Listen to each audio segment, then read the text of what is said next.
Hi, I'm Doug Reeves at Creative Leadership Solutions, where we believe in evidence, passion, and results. Today I'd like to talk about some of the surprising findings on student engagement. Now, we all have a general idea of what engagement means. It means students who are not only attentive, but they're genuinely interested in what's going on.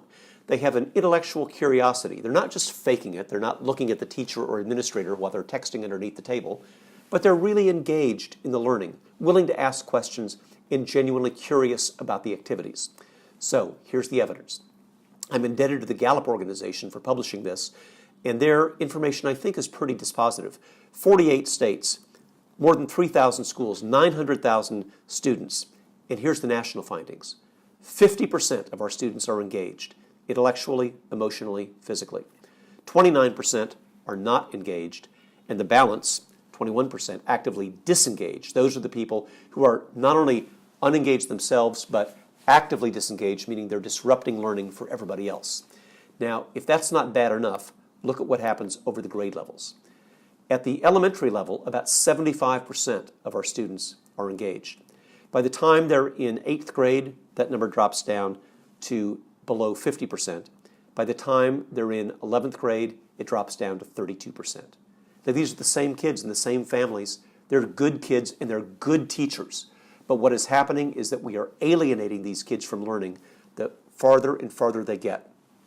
Alexis Wiggins, who's a lovely author and very thoughtful writer, was previously an instructional coach who wrote a blog post, first anonymously, then went viral, that said the following: our students lead lives of crushing boredom.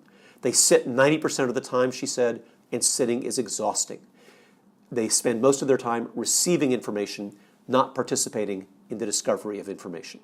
So it's not that anybody is bad here. It is that the more they spend time in school, the more likely they are to sit and be disengaged. And 2/3 of secondary school students being disengaged is truly a national problem. Now, why is it such a problem? When kids are engaged, they are 5 times more likely to report doing well in school. They are twice as likely to attend 2- and 4-year colleges. So we know what we can do. To create engagement, we must build hope. We must build confidence, not having them perpetually feel like failures, as so many of them do. We've got to have respect for them, for their culture, for their needs. We've got to promote efficacy. Not only do teachers' work influence student achievement, but their own does as well. And finally, we have to build in choice. But let me be clear. This is choice within a framework. For example, earlier we talked about how boys will engage in reading if there's choice, but that's not a choice to avoid reading. It's a choice within the genres that we identify, maybe choice from a list. Students do need to engage in writing, and they can choose different types of writing, but they don't choose to avoid writing.